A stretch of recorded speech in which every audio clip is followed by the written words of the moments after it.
सहर्ष सदैव स्वागत.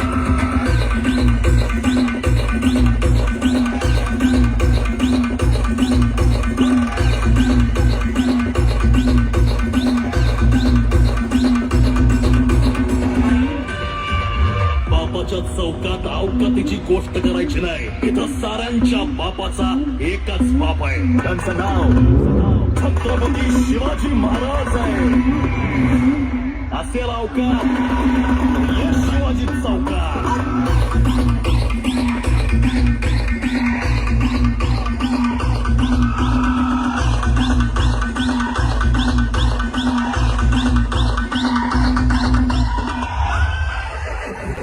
कुत्र्यांचा थाट फक्त स्वतःच्या चौकात. कुठेही थांबून दुश्मनाची वाट लावणं फक्त खोबळे गल्लीच्या वाघांचीच अवकाश.